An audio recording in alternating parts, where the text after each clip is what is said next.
Olá, muito bom dia. Está começando agora o Jornal dos Trabalhadores. Eu sou Jair de Oliveira e vou com você até o meio-dia. Eu quero afirmar para vocês que o Jornal dos Trabalhadores não tem nada a ver com determinado partido. É um nome que foi inspirado naqueles que querem uma sociedade melhor, naqueles que produzem a riqueza e que não vê a riqueza ser distribuída. E a gente está ao vivo pelo YouTube, pelo Facebook, pelo rádio, né? Não tem um lugar que você não queira e que você queira correr da Rádio Noroeste. Nosso telefone está à sua disposição, que é o 99601-0581.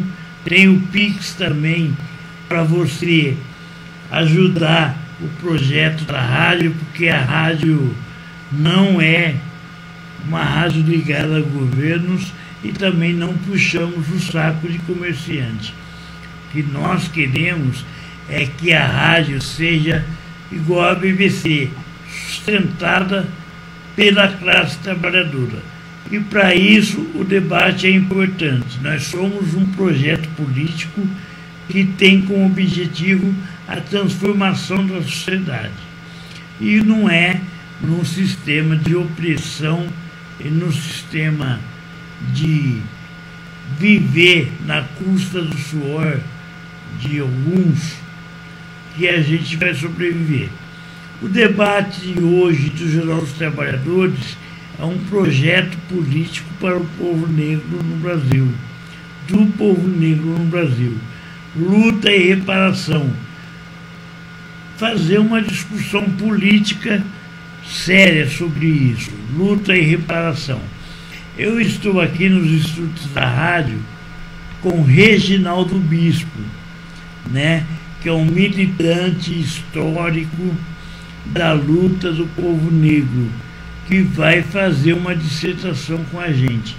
Eu lembro mais uma vez que nós, particularmente eu, não gosto de rede social. Esse negócio de falar 30 segundos para mandar um recado é muito pouco. Nós entendemos que é preciso falar um projeto. E não é 30 segundos, não é os donos das redes sociais que devem determinar o que a gente pensa, o que a gente fala e o tempo que a gente vai falar. Nós vamos debater hoje aqui um projeto político do povo negro para o Brasil. E nós convidamos o Reginaldo Bispo para estar com a gente. Bom dia, Reginaldo, seja bem-vindo. Bom dia, Jair. Legal estar aqui de novo. Bom dia para toda a audiência. E espero que a gente consiga ser produtivo e esclarecedor na conversa que a gente vai ter aqui. Bispo, qual é o projeto político do povo negro para o Brasil? Bom, Jair, é preciso que as pessoas tenham em mente que quando se fala em projeto, poucas pessoas sabem do que se trata. Então vamos fazer aqui uma comparação com o projeto de uma casa. O arquiteto faz a planta para levantar a alvenaria, faz a planta hidráulica, faz a planta elétrica, depois somam essas três e aí há o processo de execução que começa no alicerce e vai se estabelecendo até o final, quando há o acabamento, antes do morador se instalar na casa. Na nossa vida é um pouco semelhante. Se a gente quer, projeta ser, digamos, um engenheiro aeroespacial, vamos botar uma coisa bem sofisticada aqui, você começa por fazer uma escola boa de matemática, né? Quando é criança, faz um primeiro grau, um fundamental e um curso médio de boa qualidade, entra numa boa faculdade e você aí vai adquirindo os passos do projeto para chegar para concluir e exercer a função futuramente, depois do mestrado e um doutorado, de engenheiro espacial. Assim é na política. Nenhum projeto político é feito de um dia para o outro. Agora, existem muitos tipos de projetos políticos e as pessoas raramente compreendem isso também. Existe o projeto político de poder, que é esse que a cada 2 anos a gente faz as eleições. Existe o projeto político de sociedade, que é capitalismo ou socialismo. Existe o projeto político de nação, que é aquele projeto onde as estruturas da nação, a Constituição, as instituições, contempla todos os segmentos da sociedade, todos os segmentos populacionais daquele país. No nosso caso, a proposta é exatamente um projeto político de nação, para depois se discutir um projeto político de sociedade. Legal, bispo. Estamos aqui, o pessoal vai participando, já tem participante aqui, digamos, a gente está chamando a atenção. Eu estava lendo para o nosso pai dos burros, agora chamado Wikipédia, né? Querendo saber como é que foi o processo de Campinas. Campinas é uma cidade extremamente racista. Campinas tem herança da escravidão. Como romper com essa herança da escravidão? Bom, eu pensei que você ia insistir na história do projeto político do Pode Negro. falar o que você quiser. Então eu vou antecipar isso para depois entrar em Campinas. Ora, no caso do projeto político, se imagina, primeiro, que é preciso fazer um dissecamento do que é o projeto político vigente.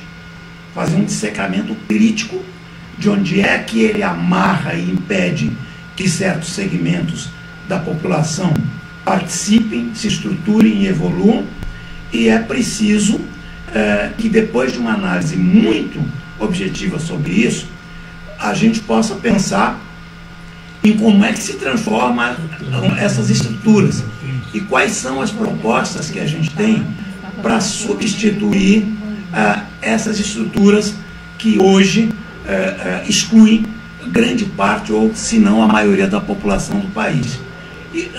E nesse caso, os negros, os indígenas, os trabalhadores e os mestiços de toda a ordem e a pobreza.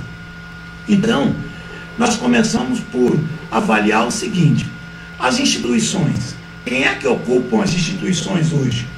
Quem ocupa as instituições tem sobrenomes que ainda hoje são sobrenomes de herdeiros do escravismo no Brasil, herdeiros dos colonizadores desse país, e herdeiros, obviamente, dos imigrantes que vieram para cá também de forma privilegiada, com cotas, com bolsa, com financiamento e coisas do gênero. E por que é que os outros segmentos da sociedade não têm acesso a esses poderes? Porque esses caras criam formas que impedem que qualquer outro setor participe, porque eles fazem com que esses setores sejam exclusivamente pertencentes a eles. Ou seja, o filho do cara que é diplomata acaba indo para a diplomacia. O filho do cara que é juiz acaba indo para a justiça. O do promotor para a promotoria. O do parlamentar, no caso da política, para a política.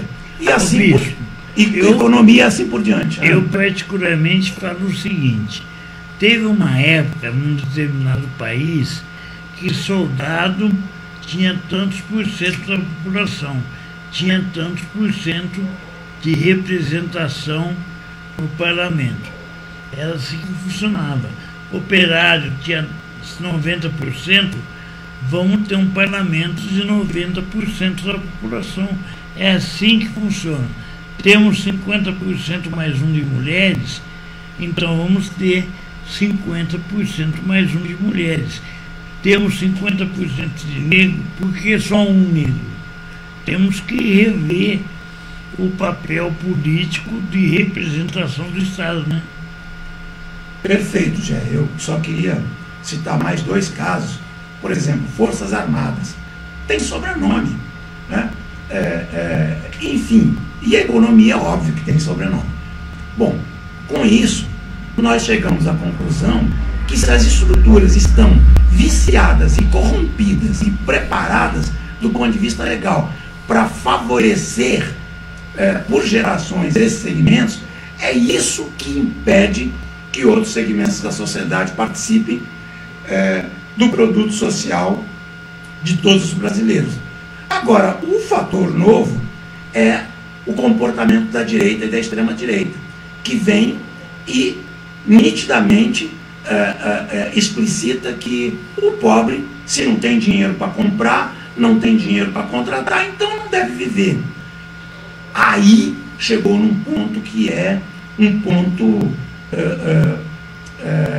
definitivo. Não se admite que num país rico como o Brasil haja tanta miséria, tanta fome, tanta pobreza e ainda por cima tanta ignorância e ainda por cima esse tipo de comportamento que vem com o intuito nitidamente de excluir aqueles segmentos mais pobres da população. Com essa realidade, nós entendemos que o projeto político de nação ele tem que ser inclusivo. Ele tem que incluir todos os setores, os trabalhadores, negros, indígenas, ele tem que incluir, obviamente, as mulheres, e ele tem que... Me dá uma parte. Pois não. Nós temos um número infinito de médicos no parlamento, porém, são 0,1% da sociedade. Eu estava falando isso na Conferência Nacional de Comunicação, onde os donos da mídia queriam 50% mais um dos votos. Eu falei, vocês são menos de 1% da sociedade, vai ter menos de 1%. É essa falsa representação que impede o desenvolvimento do Brasil, para o Brasil ser um país democrático. Perfeitamente, Jerry. É exatamente isso.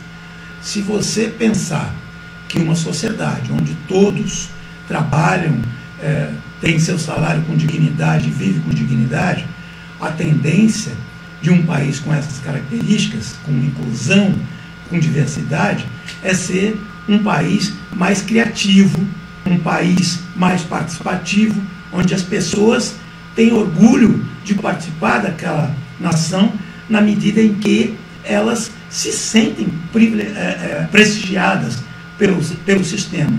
No entanto, quando você tem num determinado país, como o Brasil, um projeto político excludente, que exclui a maioria da população de participação e de ter acesso aos benefícios do desenvolvimento, a tendência é que as pessoas percam o ânimo, percam o orgulho, percam o interesse. E é essa perspectiva que a gente quer colocar. Vamos lá. Na África do Sul, pós Mandela, a Constituição da África do Sul, ela estabelece que cada segmento da população da África do Sul tem uma representação proporcional à sua presença no povo da África do Sul. Então, nenhuma daquelas tribos, daquelas comunidades tradicionais da África do Sul, parece que são 48, nenhuma delas estão fora do parlamento, nenhuma delas estão fora do governo, nenhuma delas estão fora das instituições. E tem poder de decisão? O poder de decisão é no voto ainda.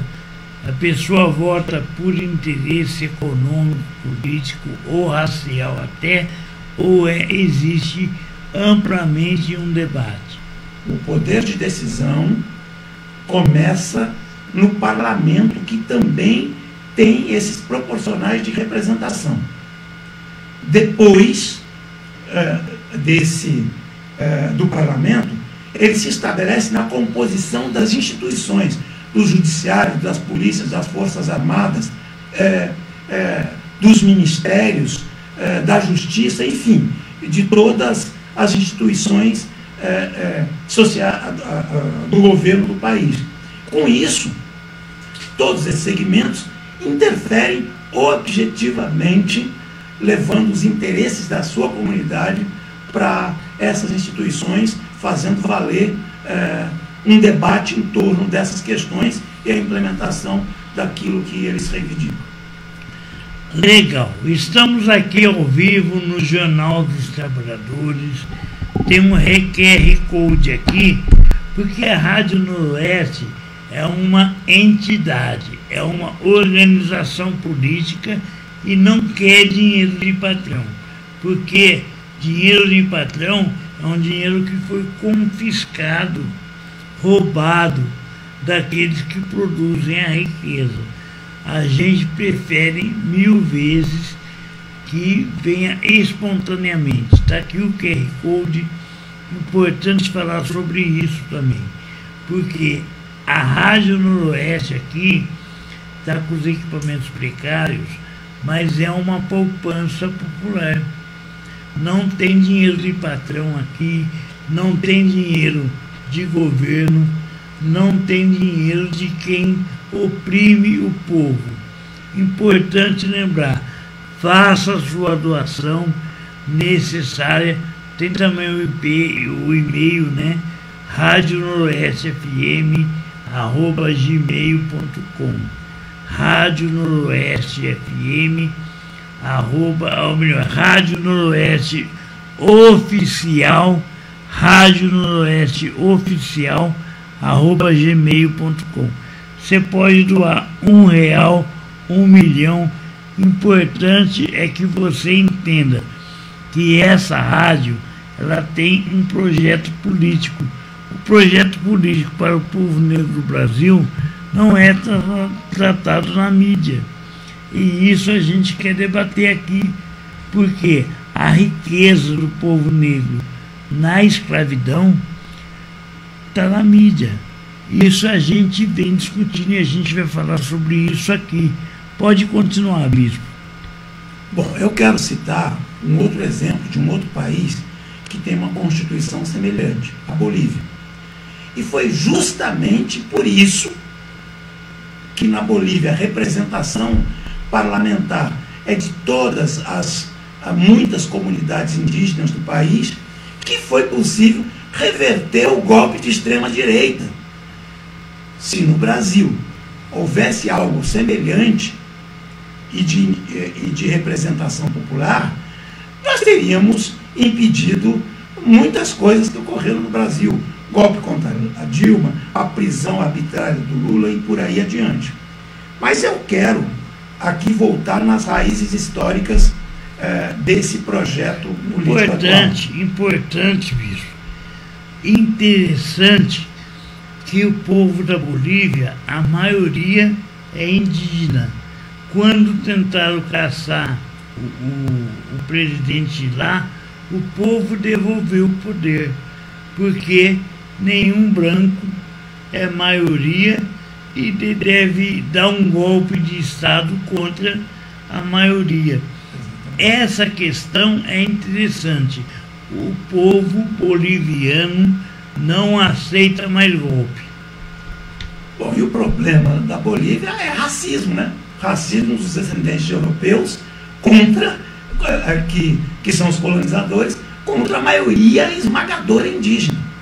A Bolívia vem encontrando seu caminho, apesar de ser um pequeno país, um país com dificuldades econômicas, com poucos recursos, mas vem encontrando seu caminho. Agora, o Brasil não encontra o seu caminho nunca. Eu estou com 7,0 anos e eu me lembro que desde a minha infância, desde os 10 anos, eu ouço falar em crescimento do bolo para depois divisão do bolo entre todos os brasileiros. Nunca vai haver. O crescimento do bolo sempre ocorreu desde que eu me conheço por gente. Agora, nunca vai haver divisão do bolo entre todos os brasileiros, porque são os mesmos que se apropriam durante esses 60, 70 anos, são os mesmos que se apropriam do crescimento do bolo. São os financistas, são os capitalistas, são os proprietários, são os grandes investidores, são os empresários de grande negócio como um todo, que sempre se apropriam. Óbvio, fora esses os políticos, fora esses os juízes, fora os membros do Ministério Público, os generais e por aí adiante. Agora, qual é a origem histórica das restrições à população negra e indígena? O racismo. Desde o início, o propósito depois da abolição é que essa camada da população se mantivesse na pobreza, aceitando todo tipo de opressão, de pressão e que fosse imposto pelas classes dominantes no Brasil. E no Brasil, classe tem cor. Além de ter nome, tem cor. Sobrenome tem cor. A branca é a europeia. Ora, a partir da abolição, se estabelece um processo em que se marginaliza o homem negro de qualquer forma de trabalho, com o propósito de fazê-lo morrer à míngua, e só concede emprego de má qualidade, emprego doméstico, para as mulheres negras que são submetidas às péssimas condições de salário, às condições que os patrões impõem e aos salários que esses impõem. E é esse processo que leva à marginalização, à loucura e ao alcoolismo de muitos negros nos primeiros 20, 30 anos pós-abolição. Há muito suicídio, muitas mortes, há inclusive em Minas Gerais a criação de um manicômio onde se internavam qualquer cara que tivesse, qualquer negro que tivesse comportamento que não fosse aceito pela sociedade de então, se colocava lá e jogava a chave fora. Esse cara morria, se não era louco, morria passando necessidade, nu, se cagando, enfim, nas piores condições. Esse hospital foi fechado nos anos 70, para você ver como essas políticas permaneceram por mais de 30 anos. Ora, esse foi o primeiro processo para evitar que o negro tivesse acesso ao trabalho digno e ao salário. Como não tinha trabalho nem salário, não tinha capital para ser empresário, para ser dono de negócio. Alguns poucos se sobressaíram de alguma maneira em Campinas, a caso de negros carreteiros que faziam todo o transporte de mercadorias em Campinas durante o século XIX, o começo do século XX, mas que a partir dos anos 30, com a chegada dos automóveis, dos caminhões, esses perdem mercado, efetivamente falem, e os seus negócios e as suas casas, boa parte deles moravam no Cambuí, as gente também acabam perdidas, vendidas ou ocupadas pelo setor, pelo poder público municipal. Ora, essas populações também acabaram jogadas na pobreza. Se considerar que o emprego formal para o negro só vem acontecer em 1939, quando Getúlio Vargas propõe a lei que obriga que os empresários contratem 50% de nacionais. Nessa lei que pela primeira vez os negros entram no serviço público e participam do mercado de trabalho formal. De lá para cá, como subalternos, na limpeza, na segurança, enfim, servindo café, uma série de coisas assim, até que nos anos 90 e nos anos 2000 é possível que alguma coisa além disso aconteça. E hoje nós vemos uma participação maior dos negros no mercado de trabalho, em posições um pouco melhores. Ainda somos minoria, se não me engano, alguma coisa em torno de 8 a 12%, mas é essa a realidade. Nós entendemos que numa sociedade de iguais é preciso que todos sejamos iguais, que o número de professores universitários seja proporcional ao número de negros na sociedade, que o número de trabalhadores qualificados sejam o número de negros na sociedade, que o número de estudantes negros em qualquer nível escolar seja proporcional ao número da população, e assim para a população indígena e etc. Eu acho que é assim que a gente vai ter realmente uma sociedade democrática e realmente vamos dividir o bolo e permitir que todo o povo brasileiro tenha orgulho de ser brasileiro, porque agora, com uma proposta dessa, o Brasil será de todos nós, não de meia dúzia que detém mais de 70% da economia nacional.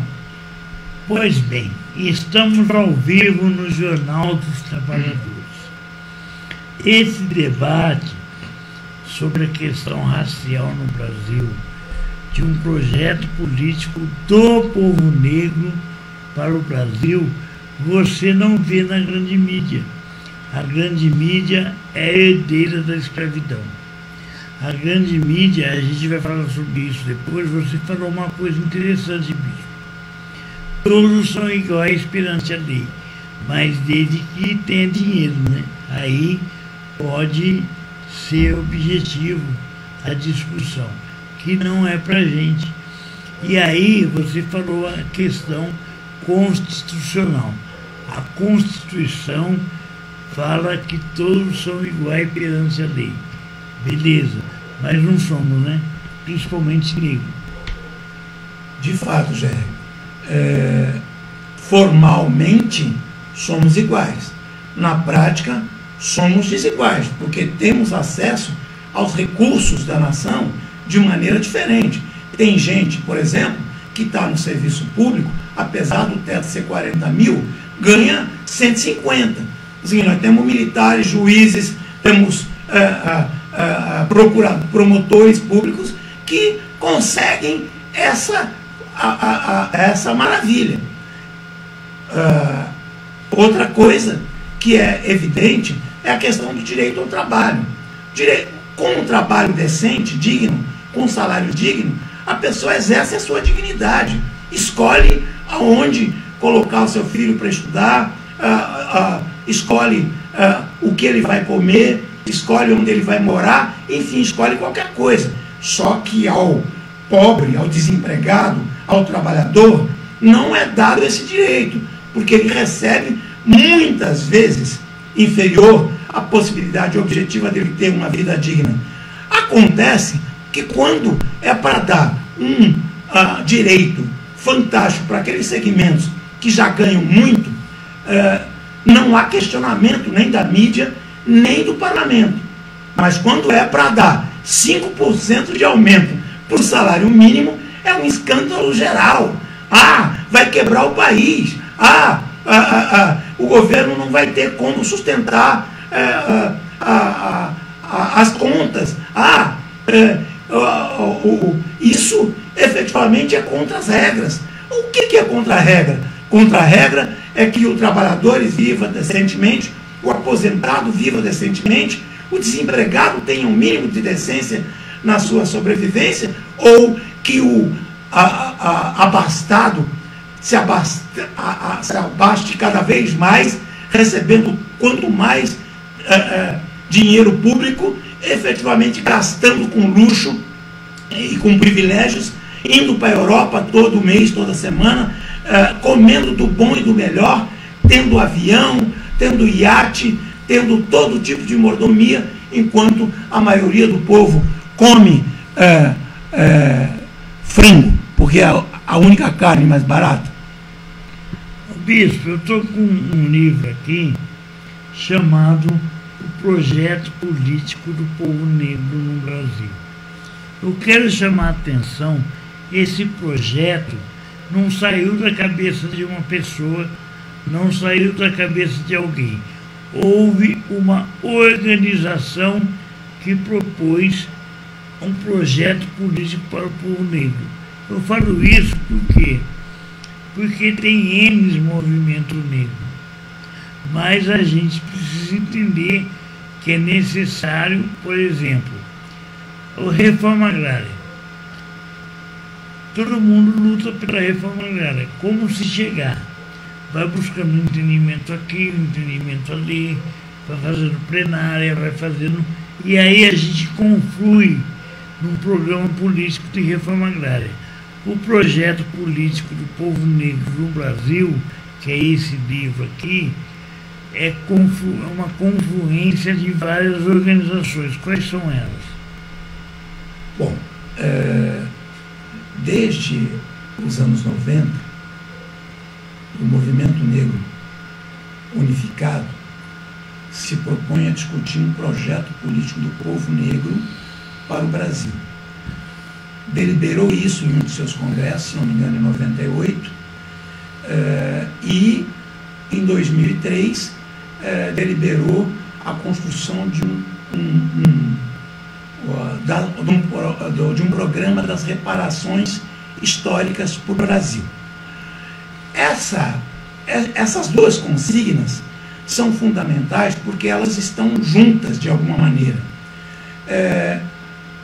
Naquele ano de 98, quando se propõe a construção de um projeto político, já se observa esses problemas que eu acabei de mencionar aqui anteriormente. Adicionado a esses problemas, nós temos um outro problema que é claramente de importância política. No Brasil, as eleições burguesas se dão a cada 2 anos. E quando termina uma, já se começa a discutir outra. E isso impede que se pense em qualquer outro projeto que não um projeto vigente. Porque as instituições te obrigam a militar, a se engajar no processo das próximas eleições que virão logo depois de acontecido a eleição anterior. E foi com esse propósito que foi convocado o CONEB em 2006 pelo Rio de Janeiro, depois com a aderência de São Paulo e de todos os estados brasileiros, foi convocado o Congresso Nacional de Negras e Negros com plenárias em todo o Brasil, na maioria dos municípios. Em Campinas houveram 2 plenárias, houveram vários debates e 2 plenárias no Sindicato dos Metalúrgicos para tirada de delegados, para discutir o tema e tirada de delegados. Os 2 temas foram debatidos e o Congresso aconteceu em 5 etapas: Rio de Janeiro, Minas Gerais, São Paulo, Rio Grande do Sul. Não, foram 5 etapas. Eu estou esquecendo de uma agora, daqui a pouco eu lembro. E nesses processos, não se conseguiu debater a questão do projeto político e da reparação, porque a maioria das organizações negras que lá estavam participando consideravam que o projeto político de poder dos seus partidos, aquele que se discute a cada 2 anos, aqueles que se pratica a cada 2 anos e se discute todo ano, permanentemente, sem ter chance para discutir outros, já era suficiente e satisfatório. Então, os negros do PCdoB já tinham o programa do PCdoB como projeto político. O negro, né? Os negros do PT já tinham o projeto do PT, projeto político de poder do PT, como seu programa. Os negros do PSTU tinham o programa do PSTU. E assim por diante. Resultado: não se conseguiu debater por mera sabotagem desses segmentos a questão do projeto político. O Congresso Nacional de Negras e Negras do Brasil foi até 2009 e nós não conseguimos, para a etapa que seria a etapa determinante do Rio Grande do Sul, houve um processo de boicote, com algumas organizações mandando gente do Pará e do Maranhão para o Rio Grande do Sul para acabar com os recursos do Congresso para que não houvesse a quinta etapa. Resultado disso é que, assim, eu esqueci de colocar no Pará, se não me engano, e haveria mais uma etapa que seria em Brasília, para não haver a etapa de Brasília, e com isso o Congresso acabou. Mas alguns segmentos continuaram se reunindo, segmentos esses que organizaram e propuseram o CONEB, continuaram se reunindo no Rio de Janeiro, e foi com base nessa discussão, na continuidade dessa discussão, que a gente propõe, então, o projeto de iniciativa popular, projeto legislativo de iniciativa popular da reparação histórica, que foi definido depois de várias discussões no Brasil, numa plenária no Rio de Janeiro. E agora, a gente, no ano passado, nós propusemos uma série de premissas que dariam o perfil, o caráter do projeto político, numa discussão acumulada desde 98. Esse processo redundou nesse livro do Iedo Ferreira e do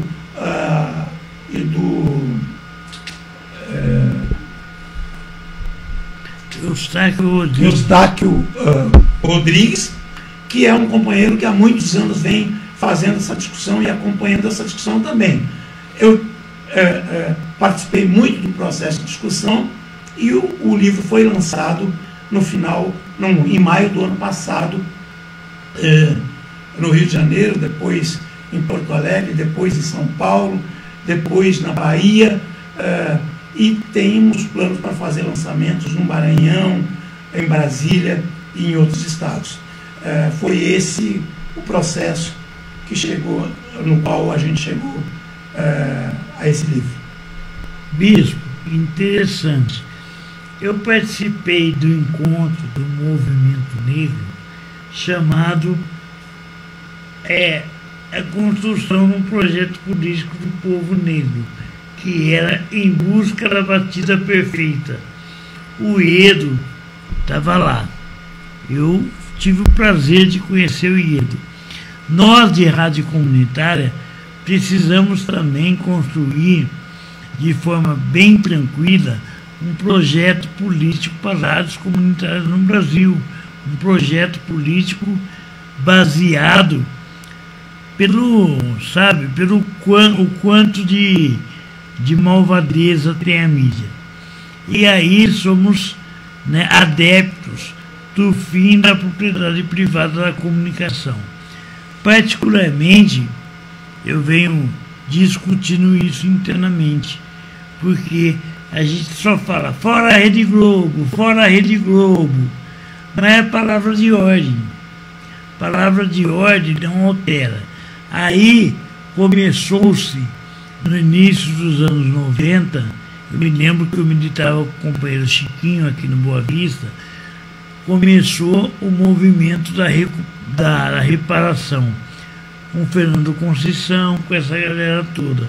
Foi quando eu percebi que havia muita riqueza fruto da escravidão do povo negro. E aí a gente está tentando hoje identificar aonde está a riqueza da escravidão. Aqui em Campinas está fácil de saber. É possível avançar nesse debate aonde está a riqueza acumulada com o dinheiro da escravidão no Brasil? Bom, Jair, foi ótimo que você lembrou do processo dos encontros da procura da batida prefeita por um projeto político. Isso aconteceu em 2011, e o documento que saiu de lá também é precursor do documento das reparações do PLIP, do processo Projeto Legislativo de Iniciativa Popular das Reparações Históricas. Foi o documento que antecedeu um documento construído na internet, com a discussão de alguma coisa em torno de 70, 80 pessoas, com assinatura de mais de 700 pessoas, e pela internet ainda, e que pós-internet essas assinaturas chegou a mais de 2.400 assinaturas de gente do Brasil inteiro. Foi esse documento que serviu de base para a construção do Programa da Reparação Histórica. O Programa da Reparação Histórica, ele coloca uma questão fundamental.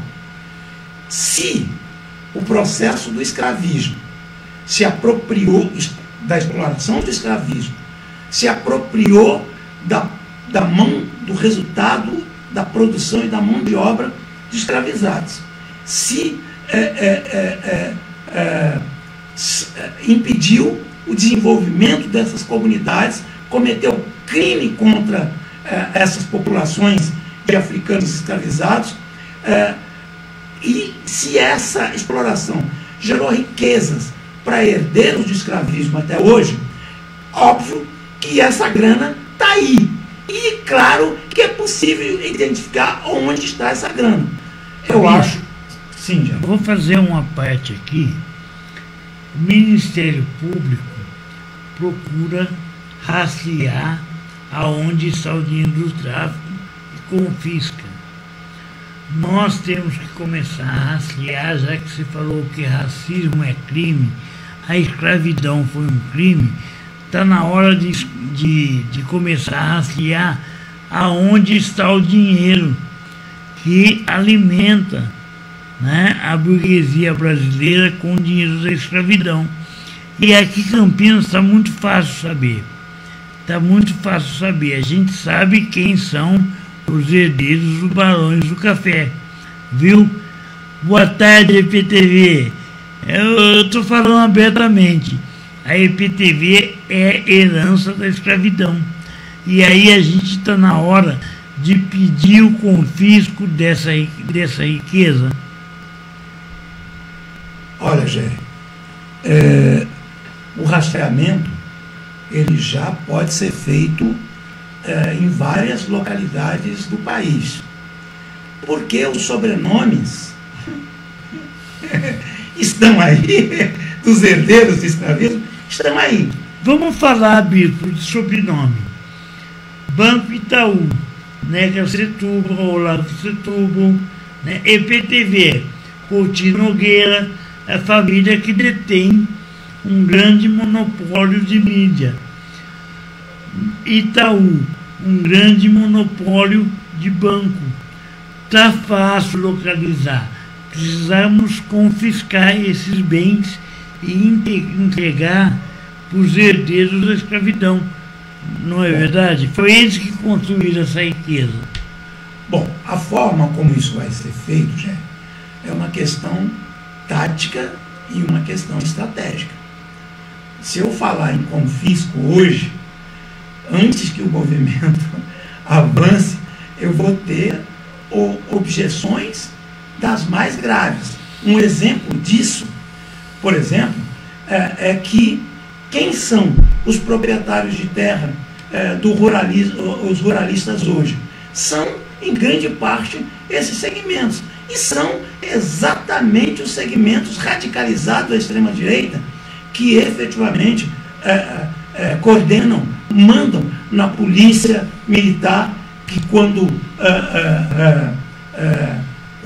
que admite claramente que ao abordar uma pessoa na periferia não é a mesma coisa que abordar na Nova Campinas ou nos bairros ricos do país. É o seguinte, então admitem que o processo de abordagem aos negros é racista. E, por outro lado, os próprios negros é que têm que escolher como é que vão estabelecer a luta por esses direitos que lhes foram tomados ao longo do processo escravista. Então, o programa da reparação estabelece, num primeiro momento, que os responsáveis por essa reparação é o Estado brasileiro. Por que o Estado brasileiro? O Estado brasileiro é guardião das instituições e é ele que assina embaixo de todo o sistema econômico, de todo o sistema de propriedades, de todo o sistema financeiro, de todo o sistema de administração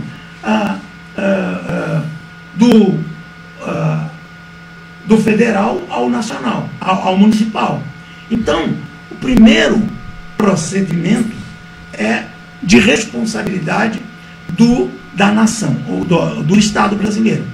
E o Estado brasileiro tem que ter a competência e buscar os recursos, obviamente, que pressionados pela população interessada, que deve estar organizada, consciente, organizada e mobilizada para fazer essa pressão, exigir que o Estado faça a reparação de acordo com o que é do seu interesse. Ou seja, a população negra deve estabelecer uma pauta de reparação e deve indicar quem são os responsáveis. Ora, óbvio que os herdeiros do escravismo são corresponsáveis junto com o Estado brasileiro, que lhes deu cobertura e que lhes dá as concessões da mídia hoje, né? Ou as concessões bancárias.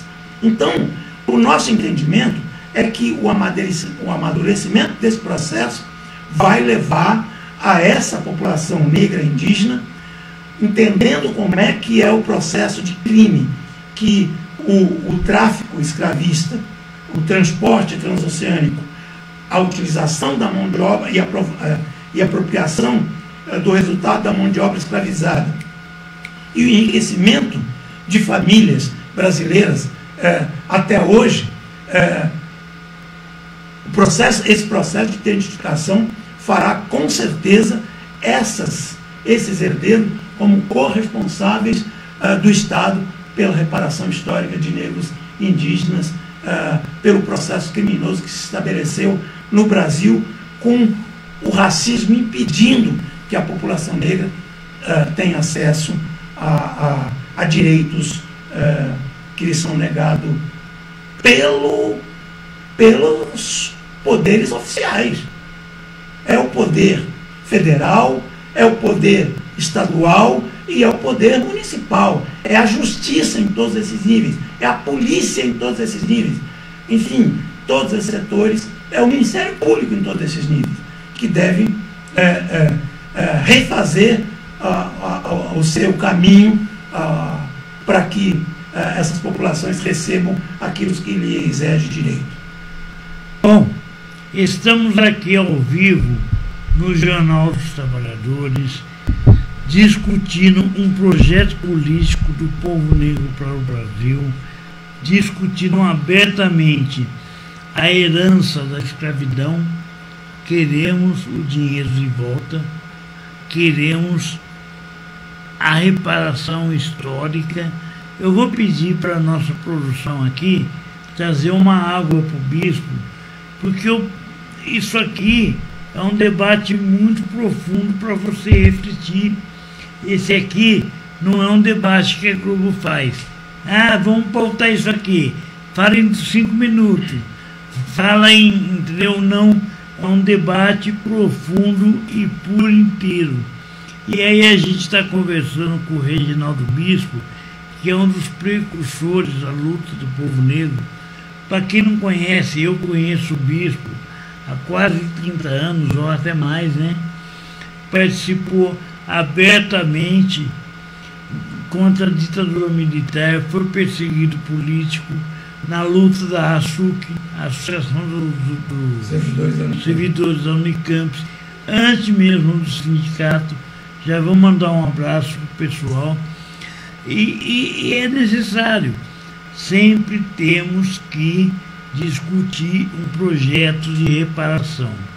Agora, o projeto de reparação não pode se perder nos debates, vamos dizer assim, eleitorais, e não pode se perder em debates de meia boca, ou seja, queremos a reparação do povo negro, a riqueza do que fizeram, que acumulou na escravidão, tem que ser devolvida aos verdadeiros herdeiros da escravidão, o povo negro. Aqui em Campinas, eu chamo muita atenção, bispo, porque a Ilíada e a Odisseia de Homero foram escritos bem depois. O pessoal pegava a oralidade do que era contado, né, das guerras, e aí Homero colocou isso no livro.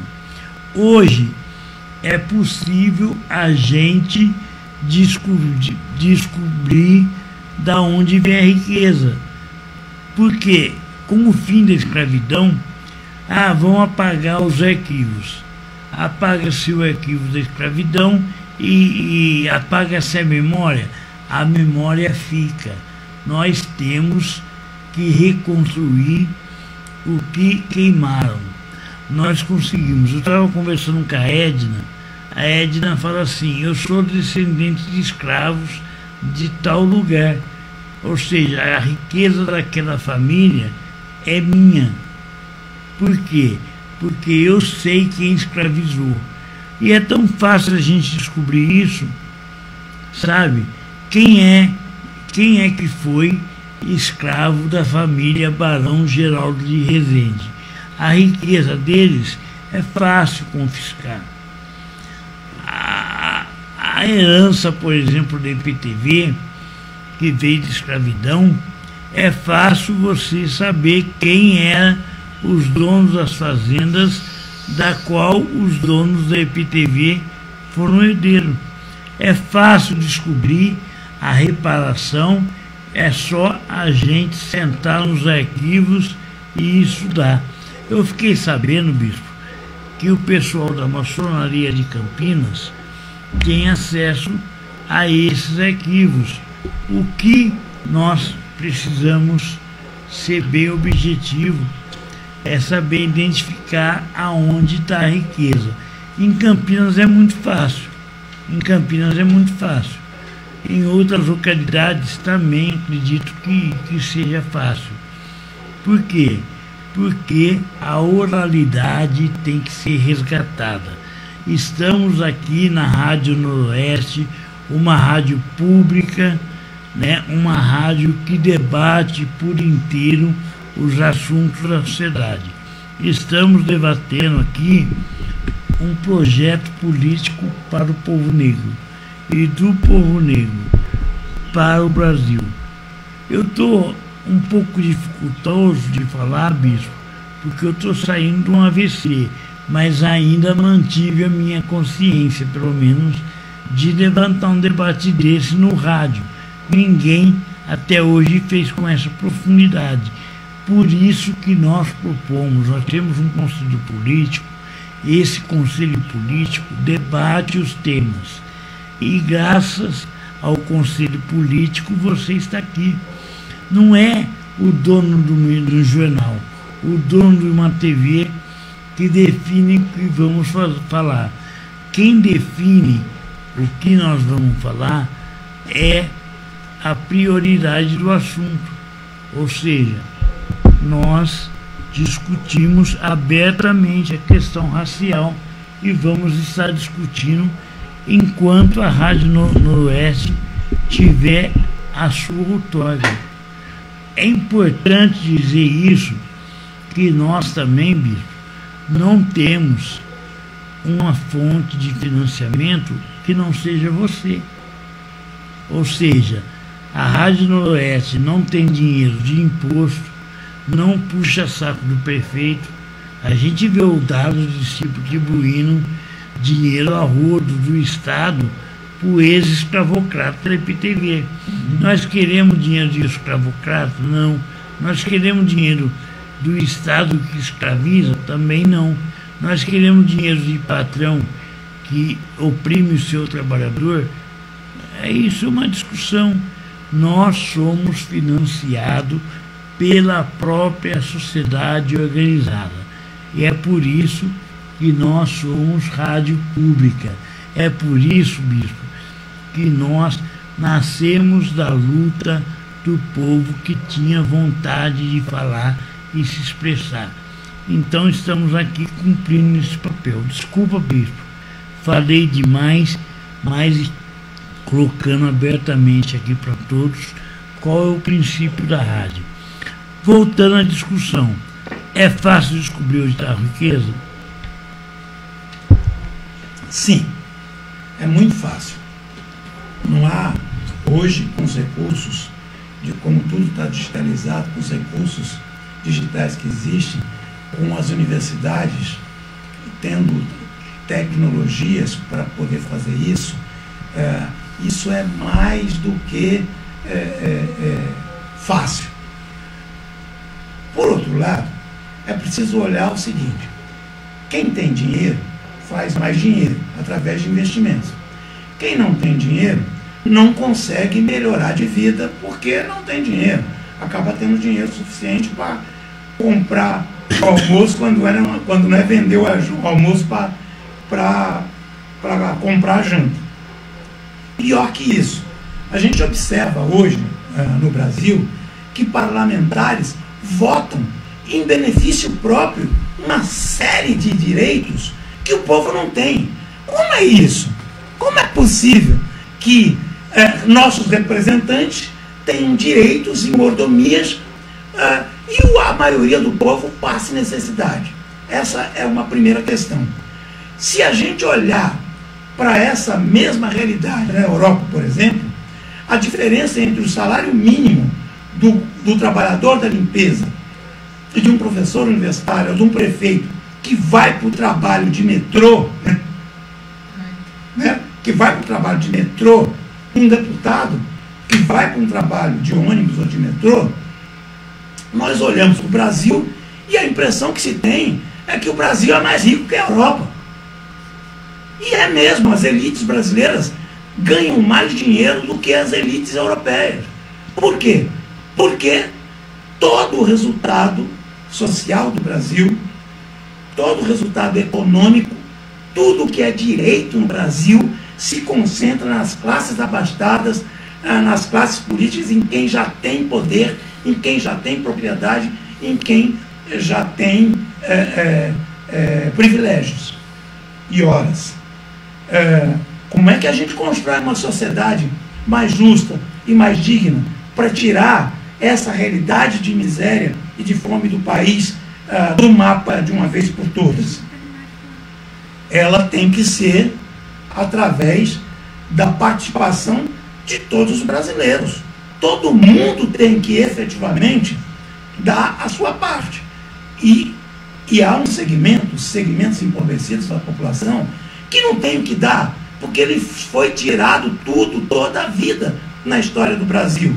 Quem concentra a riqueza hoje, os proprietários, os financistas, os empresários, os políticos, os juízes, os generais, é o seguinte: esses não podem gozar das vantagens que têm hoje, porque elas não são vantagens só, elas são privilégios que tira da boca, do bolso, da casa do trabalhador e do desempregado e carreia para os cofres, para o bolso das elites ricas do Brasil. Ora, com essa realidade, vamos olhar o seguinte: o que a gente espera? A gente espera um Brasil grande no futuro, não é isso? Mas o Brasil só pode ser grande se ele incorpora toda a sua população no projeto de produção social e econômico. Ora, para isso é preciso que haja justiça social, distribuição de riqueza. Se a gente olhar para a França, depois de inúmeras guerras e da Revolução Francesa, os franceses entenderam que ou eles contemplam todos os franceses, ou novas guerras e novas revoluções virão para que esses segmentos não contemplados sejam contemplados. Óbvio, óbvio. Por mais pacato que nós brasileiros sejamos, dia chegará em que a tolerância a essa exploração vai acabar e a maioria do povo vai para cima. O que a gente propõe, objetivamente, não é acabar com essa indignação, é aumentar essa indignação e, sobretudo, fazer com que, não lá muito na frente, mas já agora, o quanto antes, seja possível que o esforço de um Brasil melhor, contemplando todos os brasileiros, seja efetivado de tal modo que todos nós tenhamos orgulho de ser brasileiro, todos nós possamos viver de maneira solidária e de maneira de um modo melhor. E isso nós temos um entendimento que pode acontecer a partir da reparação. Por quê? Porque a reparação é um recomeço para as populações expropriadas ao longo da história do Brasil por crimes diversos de todo tipo, por segmentos que efetivamente permanecem abastados e que odeiam a população trabalhadora, odeiam a população pobre, odeiam a população negra. Vocês lembram do Guedes falando por que empregada doméstica tem que ir para Miami? Lembram? Por que tem que pegar avião? Vocês lembram disso? Ora, esse segmento que se apropriou da riqueza dos negros e dos indígenas no Brasil, e dos trabalhadores e da pobreza, esses segmentos nos odeiam. E tanto que nos odeiam, que quando estão no poder, praticam políticas para beneficiar o seu grupo. O Guedes aumenta o juro, ele mesmo é um financista, ganha muito dinheiro com isso, e sua classe total de financistas encheu as burras de ganhar dinheiro às custas da miséria do povo brasileiro, da fome que retornou, do desemprego provocado por aquele tal de Moro, que é um outro, né? Que fez isso também com o intuito de prejudicar a população pobre e trabalhadora. E com o tempo eles tentam mostrar para a gente que aquilo que é bom para eles, ganhar muito dinheiro fácil às nossas custas, é bom para nós também, que nós devemos aceitar isso com naturalidade. Nós precisamos ter conhecimento e não acreditar simplesmente no que as mídias controladas por eles divulgam por aí. Nós temos que buscar as nossas próprias informações e nós temos, com base nisso, nos indignarmos e exigir a nossa parte do Brasil. Porque o que faz hoje o presidente do Banco Central é a mesmíssima coisa. Com juros altos, carreia muita grana, algo em torno de 800 bilhões por ano, para as contas dos banqueiros e dos investidores financistas. Enquanto isso, o Brasil e o desemprego continua, como sempre, esperando a sua vez. Muito bem.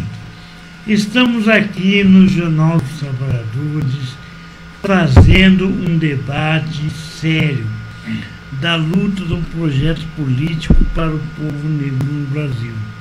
O povo negro precisa ter um projeto político. Nós estamos conversando com o Reginaldo Bispo, militante histórico da luta do povo negro, e a gente vai para um pequeno intervalo para poder tomar uma água, para poder ir no banheiro, porque nós temos ainda mais 1 hora de debate, viu, Bispo? Fazer o debate por inteiro é a proposta da Rádio Noroeste. Aqui não é o Zuckerberg que manda. Esse negócio de para 30 segundos, isso aqui é a desconstrução da capacidade do povo de fazer mudar as coisas. Eu vou para um pequeno intervalo, daqui a pouco eu volto, tá bom? Até mais. Muito bem, você estava na 105.9 da Rádio Noroeste ouvindo uma música. Nós fomos obrigados a não colocar a música por questões de direitos autorais, mas na rádio a gente paga ECAD, mas não paga nada por Zuckerberg. Então é óbvio que aqui o intervalo ficou no silencioso. Na rádio ficou tocando música da luta. Nós estamos aqui no Jornal dos Trabalhadores discutindo um projeto político para o povo negro no Brasil, recebendo Reginaldo Bispo, militante histórico da luta do povo negro. O Bispo, na sua fala, você mesmo falou que tem que reparar também pelo Estado. O Estado comete racismo, o Estado comete assassinato, violência policial. Nós temos aqui em Campinas o PAEP, que é considerada a rota de Campinas, que vai somente na periferia e mata negro, só vai para oprimir. Também é uma discussão para as políticas reparatórias. Quantos negros são mortos pela polícia? Bom, eu vou fazer só uma observação em relação àquilo que a gente estava discutindo antes do intervalo. Os mesmos setores que exigem hoje que o governo federal respeite o teto, ou seja, corte nas políticas sociais para a população brasileira, são setores que defendem rigorosamente os juros altos e o pagamento das contas nacionais, ou seja, dos empresários como um todo. O que esses caras fazem, na verdade, é a defesa de corte para o povo, de novo, né, de pressão e opressão para o povo de novo, e de transferência de dinheiro público através de juros altos para os empresários. Porque se os juros fossem baixos, esse dinheiro podia ser economizado ao invés de ser pago por empresários e ser pago e ser usado como política social para a população brasileira. Bispo, eu vou colocar abertamente. Campinas arrecada quase 11 bilhões de impostos. E esse dinheiro não vai para a gente. Tem um grupo econômico forte interferindo e pegando da nossa riqueza, que é o imposto, para eles. E aí a discussão é que nós precisamos democratizar. Democratizar é retirar. Estamos fazendo aqui um diagnóstico de Campinas. Não tem transporte decente, não tem política pública de saúde, não tem política pública de transporte, é gente morrendo em fila de UPA, de Mário Gatti, e ao mesmo tempo tem muito dinheiro. Só para você ter uma ideia, a empresa que fornece lixo, plástico para a prefeitura, empresa terceirizada, recebe 50 milhões por ano para encaixotar o lixo, ensacar o lixo. A questão da política pública, seja racial, seja das mulheres, precisa discutir. Estamos discutindo agora a questão do saneamento, que é tarifa zero de água. Precisamos entender isso daí, porque o governo pega o lucro da Sanasa e fica plantando florzinha para burguês no Cambuí, enquanto nós não temos política pública de saúde aqui no postinho. Enfim, você acha que a reparação histórica que você coloca é também a gente definir a estratégia da política pública? É aquela lógica que a gente vinha denunciando antes. A prioridade da política no Brasil é transferir recursos para os empresários, para quem é rico, é fazer benefícios para os bairros nobres, não para a periferia. É garantir que aqueles segmentos que contribuem com as suas campanhas recebam dinheiro antes da campanha e depois transfiram para as suas campanhas. É esse o processo de privilégio que a gente observa no Brasil, que é o inverso de um processo cidadão, de um processo republicano, de qualquer coisa de um processo de justiça. Então, um sistema de saúde melhor é reparação? É. Um SUS com muitas especialidades, com equipamentos de primeiro mundo, com possibilidade de atender a população, com possibilidade de atuar, inclusive, na saúde preventiva, residencial, que consiga resolver de uma vez a questão da coleta seletiva e da questão ecológica, para que não hajam as enchentes, para que não prejudique a população pobre, ou os municípios, que quer que seja. Um transporte decente, que permita que as pessoas se desloquem com menor tempo e, com isso, tenham mais tempo para o lazer, mais tempo para o descanso. Isso é um processo de reparação. Agora, isso só vai acontecer na medida em que a população se conscientizar que tem direito e que tem que cobrar isso do Estado e da política, e que político que faz o contrário disso não merece sua confiança e tampouco merece o seu voto.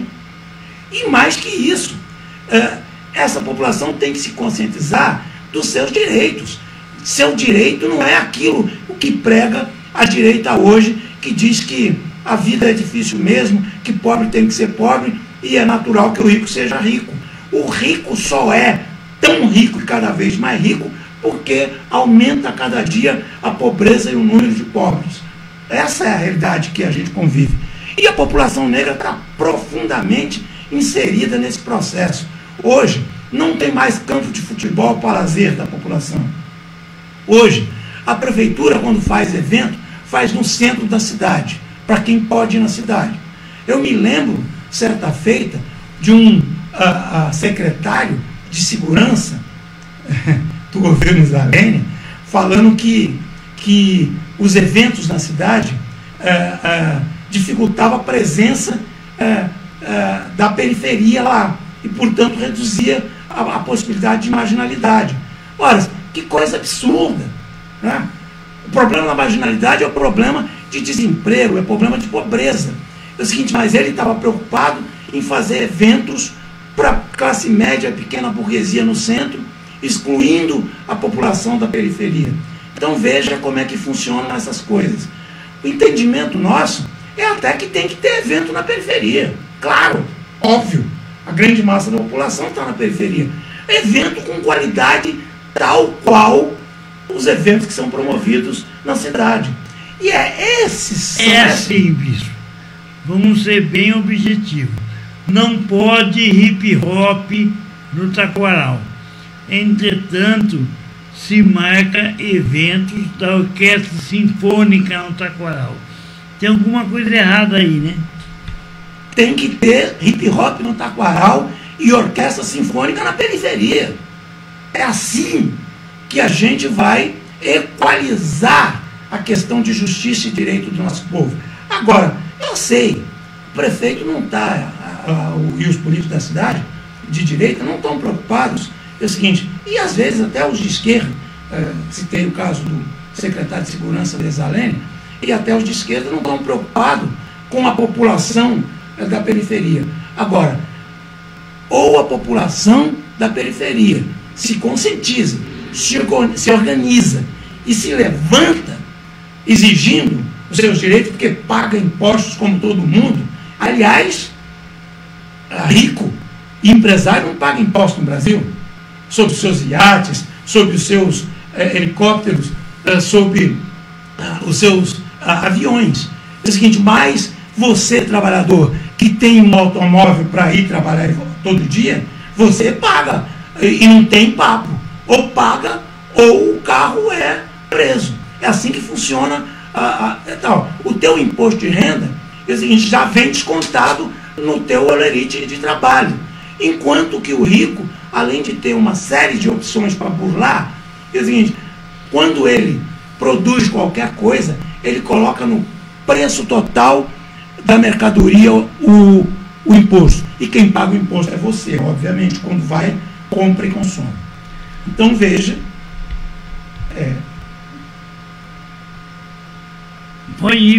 então veja, é essa a nossa realidade. Ou as pessoas se revoltam contra o processo de exploração e contra o processo de enganação da mídia, que tenta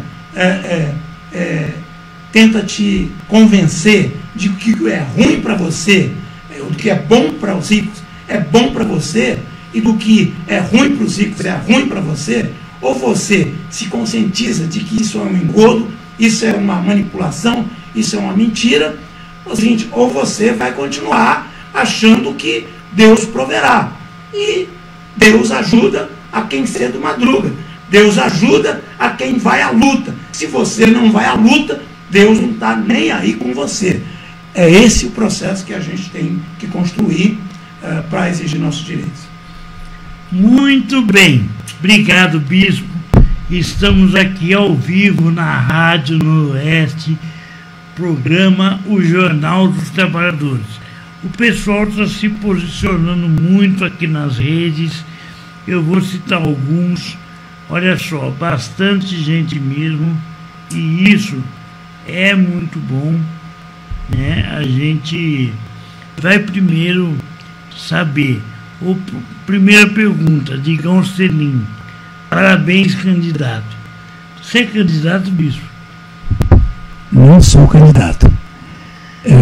Eu tive uma experiência horrível nos anos 80.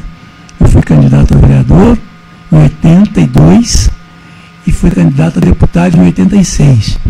E na segunda candidatura eu me convenci que jamais na vida eu voltaria a ser candidato a qualquer cargo político, sobretudo legislativo, porque efetivamente não se consegue fazer nada e a maioria acaba aderindo ao sistema e não fazendo nada mesmo.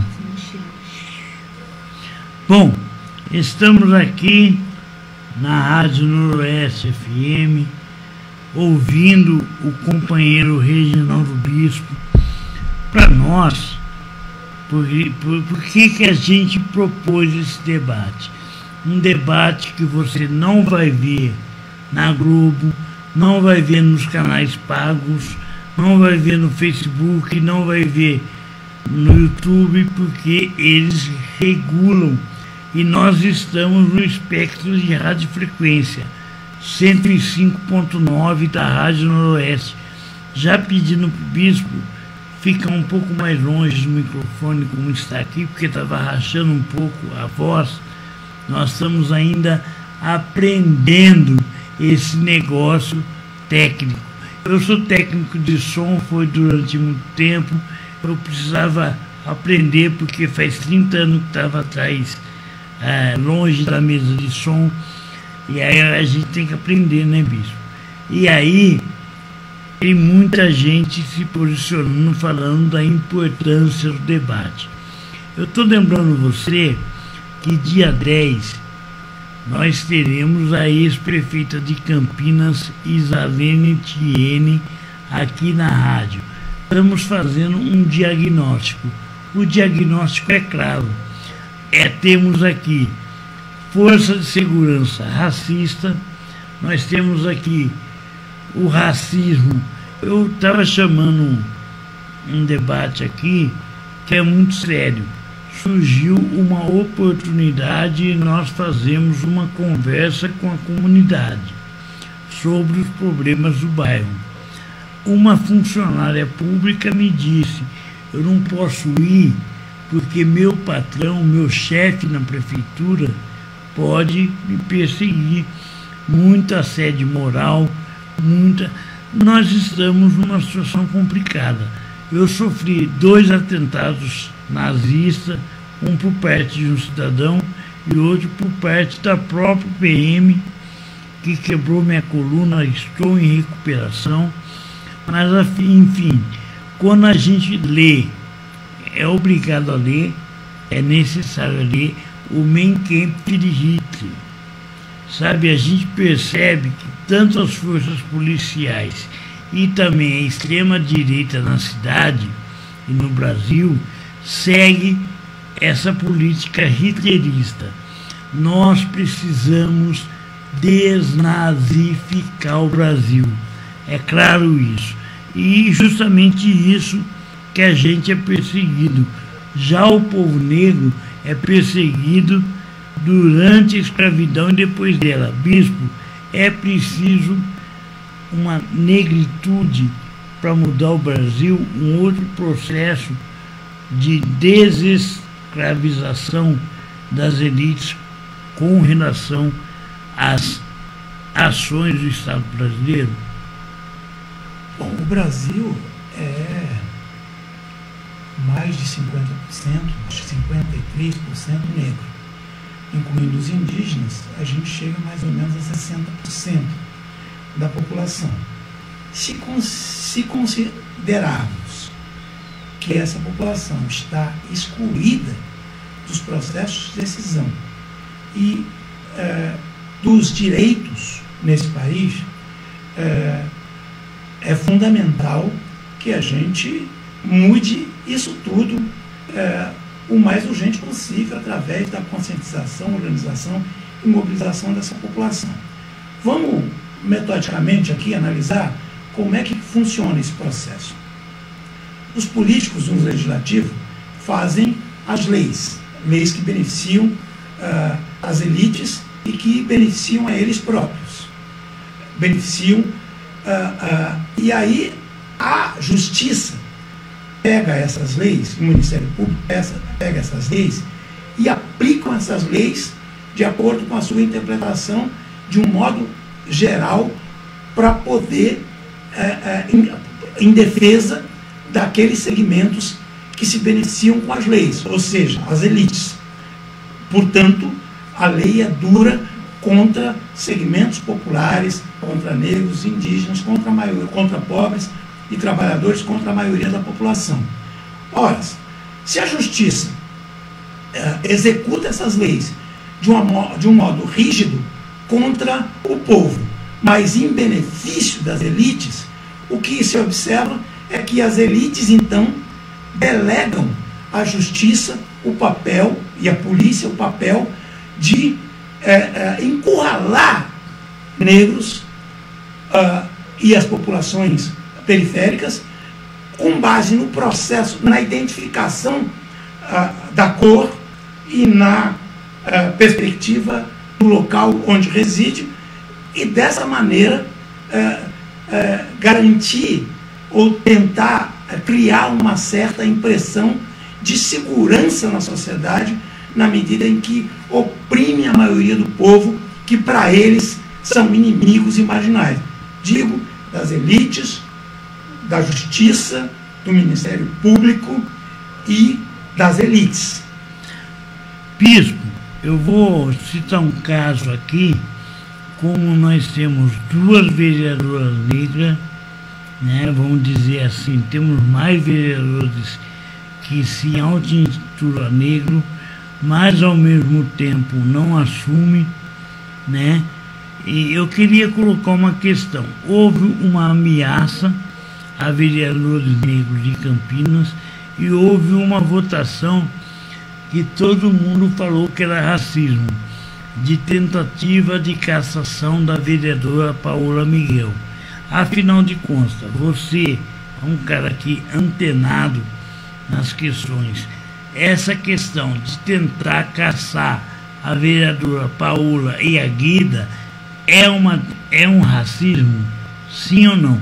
Um ouvinte fez essa pergunta, não vou citar o nome dele, ele pediu sigilo, mas enfim, é racismo?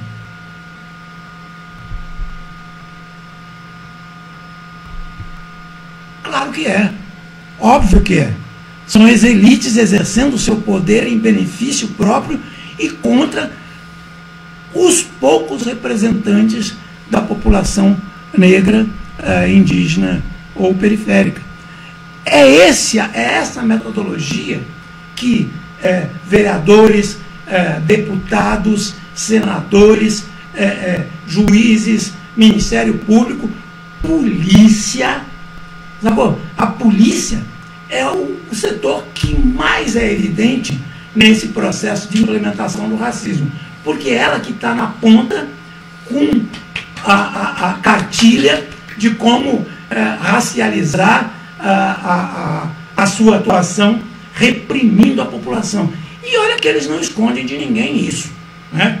Tem manifestação de coronel dizendo que na periferia e no Jardim Paulista, em São Paulo, é o seguinte: óbvio que as abordagens têm que ser diferentes. Seguinte, óbvio que tem que ser mais dura a abordagem na periferia. É o seguinte, por quê? Porque na periferia que estão os negros, que estão as populações mais empobrecidas. Eu vou chamar um debate aqui, bispo, importante, porque nós temos na Polícia Militar bandeirante como herói. Porque nós temos na Polícia Militar palavras de ordem de massacre ao povo, a maioria negro. Como é que a gente vê essa organização da Polícia Militar em oprimir, principalmente os negros? Olha aí a questão que você falou. A questão que você falou é muito séria. Um coronel da PM aqui em Campinas disse, alguns tempos atrás, que tem que jogar pesado contra cidadão negro, que na visão dele, negro era bandido. Nós fizemos uma manifestação no Taquaral, em que um coronel dizia que todo negro que passasse a pé ou de carro no Taquaral devia ser abordado de maneira muito grave, uma nítida declaração de racismo, isso por escrito, né? Agora, esse é o papel que exercem as polícias, né? Para aliviar os políticos que lavam as mãos, faça o que quiser a polícia. Para o governo, faça o que quiser a polícia, alivia. Os coronéis ganham muito bem para o soldado, para a tropa na rua, fazer todo tipo de arbitrariedade, porque, afinal de contas, no final, não vai haver punição, porque o governo, o Ministério Público, a Justiça, o comando e a sociedade, a elite, vai efetivamente protegê-los. Com isso, nós novamente mostramos que o projeto político ele é exclusivo, ele é exclusivo das elites, ele exclui, ele é somente para beneficiar as elites e ele exclui a população, o restante da população. A polícia é o maior exemplo disso e todo negro conhece essa experiência. Aliás, essa semana eu vi nas redes sociais um sujeito que dizia o seguinte: não, eu tenho um Rolex, eu tenho um carro de não sei quantos mil, eu tenho empresa, não sei o que, é negro, eu tenho brancos e negros na família, no entanto, continuam a não me aceitar nos meios empresariais, ricos, e a polícia continua a me abordar. Porque eu sou negro? Óbvio que é isso. Mas ele, na verdade, faz isso até como chantagem para que o receba, para que o respeite, para que haja uma exceção no caso dele, para que ele não saia e não deixe de aderir a esse meio. Muitos negros acham que quando aumenta a sua renda, quando melhora o seu cargo, a forma de melhorar de vida ou melhor, de evitar esses constrangimentos, é casando-se com uma branca ou vivendo no meio dos brancos. Ledo engano. Ele vai continuar sendo tratado como negro.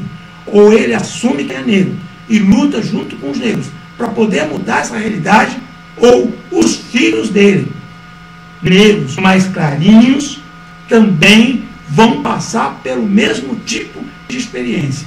Porque a estrutura da política do Estado e da sociedade brasileira tem esse propósito: reprimir negros, impedir que os negros tenham, como grupo, como conjunto, tenham acesso social e econômico. Bom, estamos aqui ao vivo, Jornal dos Trabalhadores. O tema é Projeto Político para o Povo Negro no Brasil, recebendo Reginaldo Bispo, militante histórica da luta do povo negro. O pessoal está perguntando muitas perguntas no Facebook, muitas perguntas no YouTube. eu quero dizer para vocês que aqui no cantinho da tela, aqui no cantinho tem um Pix, tem um QR Code para você poder ajudar a Associação de Amigos e Amigas da Rádio Noroeste a pagar a luz, a água, dar manutenção nos equipamentos para a gente continuar no ar. Eu peço um Pix para vocês, que é super importante. Não sou pastor de igreja, não sou influencer digital. Isso aqui, esse dinheiro vai para a Associação Aliança de Amor, mantenedora da Rádio Noroeste, e a gente presta contas, tá? Importante dizer aqui. Bispo, chegou aqui uma mensagem do Digão Selim. Aqui, ó. Os cortes dos benefícios sociais do atual governo afetam a população negra? Claro que afeta. E principalmente porque é a população negra a maioria da população das periferias, dos alagadiços, das favelas, enfim, do interiorzão do Brasil. São pessoas que têm um pequeno pedaço, eles chamam de enfim, 5 mil metros, 10 mil metros, para fazer plantio de subsistência. Quando não há dinheiro e não há políticas públicas, essas populações são as primeiras a serem prejudicadas na sua vida. E, obviamente, as populações mais abastadas, melhor empregadas, com melhores salários, não sofrem com isso, já que tem renda capaz de bancar o padrão de vida que sempre tiveram. Então, não há dúvidas. Cortes têm um endereço. A população pobre, cuja maioria é trabalhadora, é negra e é periférica, assim como os indígenas. Eu vou um pouquinho adiante nisso. Volto naquela história. Quando a gente paga um monte de juro também, esse dinheiro podia, se o juro fosse menor, ser destinado para políticas sociais. E aí não precisava haver cortes de orçamento nos ministérios que praticam políticas públicas. No entanto, a mídia, a grande mídia, defende cortes nas políticas sociais, mas defende a continuidade dos juros altos e o pagamento dos grandes credores financistas e banqueiros. Bom, estamos chegando ao final do nosso Jornal dos Trabalhadores, mas tem assunto ainda.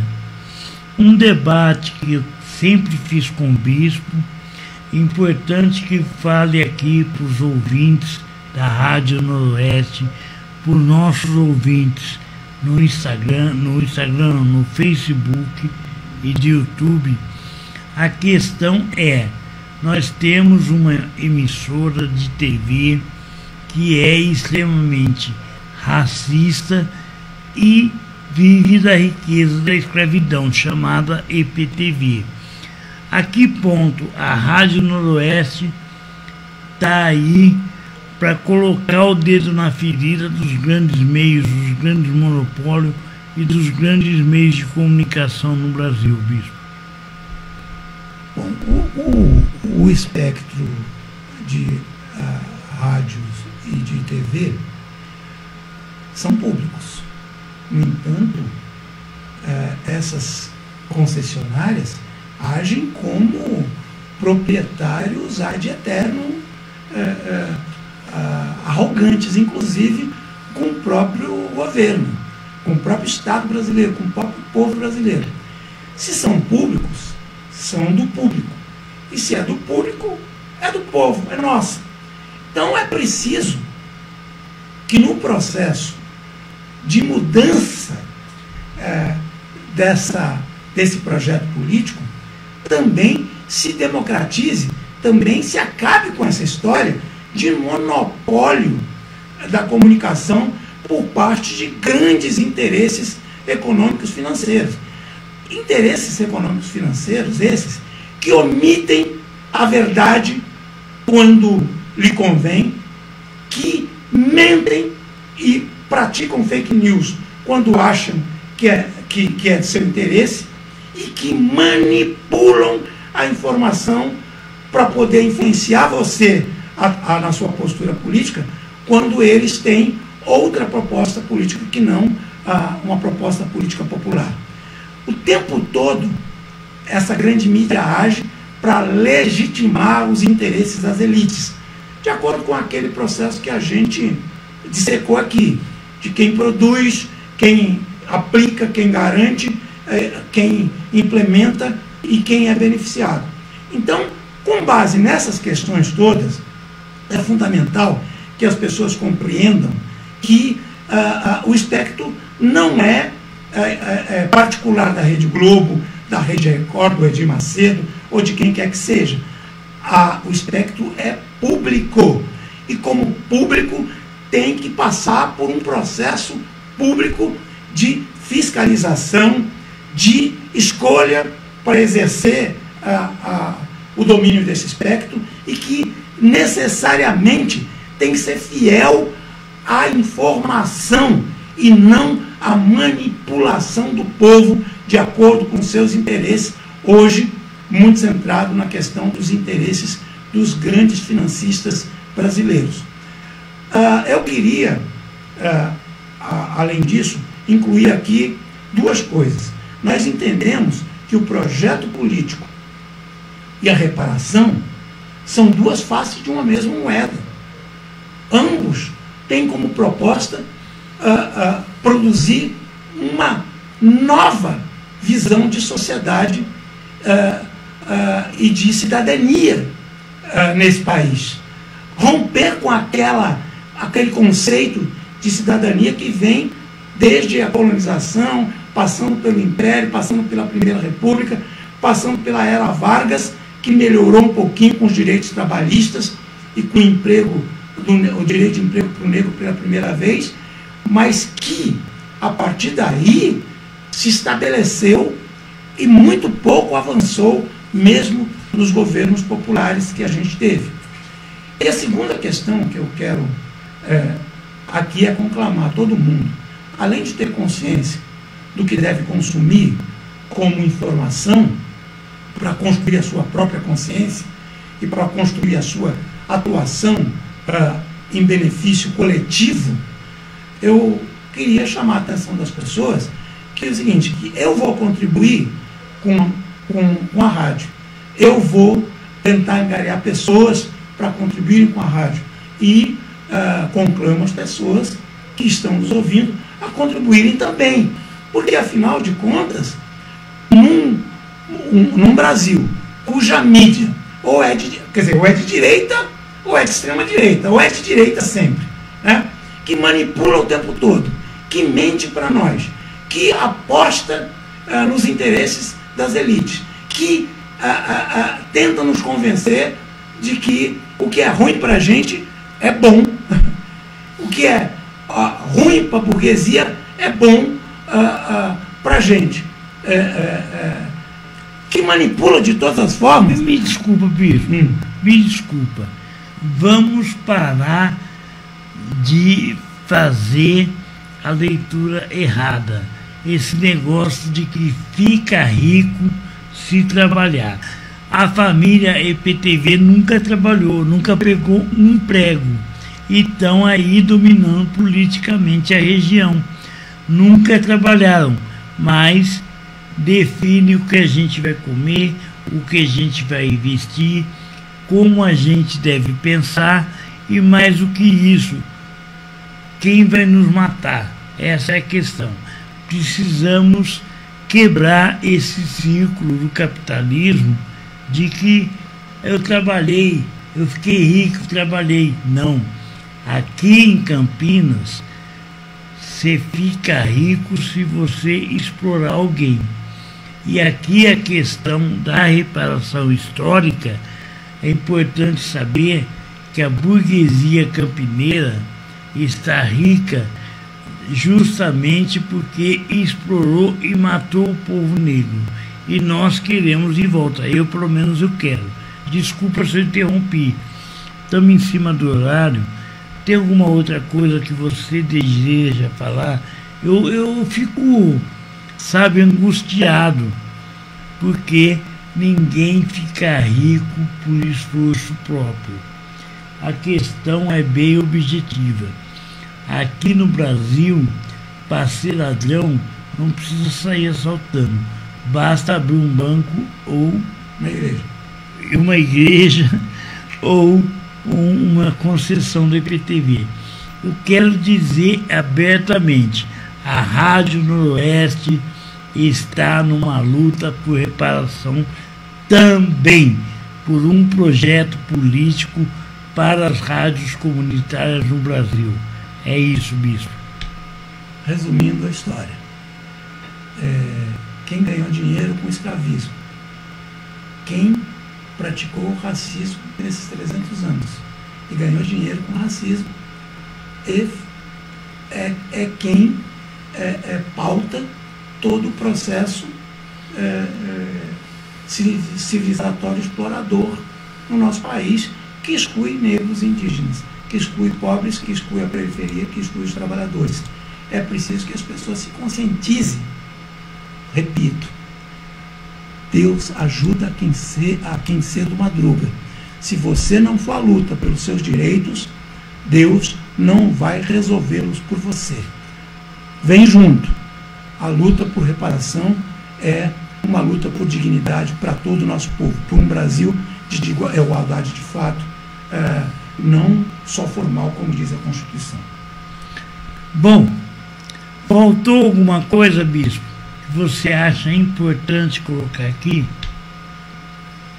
Eu só quero agradecer à rádio e ao Gerry, a esposa, a Cris, por essa oportunidade, e quero agradecer aos ouvintes, obviamente, que estiveram conosco até esse momento, e dizer que a luta segue. Dia 17, nós estaremos, vai estar aqui em Campinas, na Tainã, o Iedo Ferreira, um dos autores do livro, discutindo justamente a questão da reparação, e nós convidamos todos a estarem lá. É uma sexta-feira, à tarde, 18h30, em que a gente vai estar lá convidando todos os campineiros interessados nessa discussão da reparação, e, por que não, lá também vamos discutir o projeto político, porque uma coisa está intimamente ligada à outra. Muito obrigado a todos. Aí, obrigado, bispo. Eu costumo dizer, se você tem algo a dizer e não encontra ouvinte, está em má situação. Porém, estão em pior situação os ouvintes que não encontram alguém que tem algo a dizer.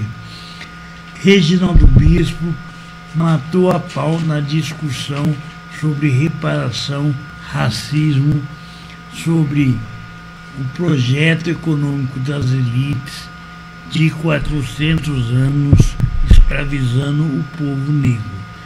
Vamos ficando por aqui, terminando o Jornal dos Trabalhadores.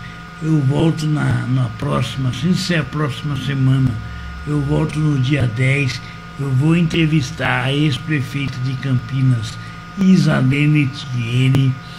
Eu quero agradecer a sua participação aqui.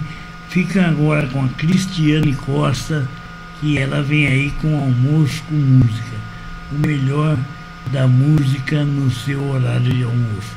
Obrigado, até mais, tchau.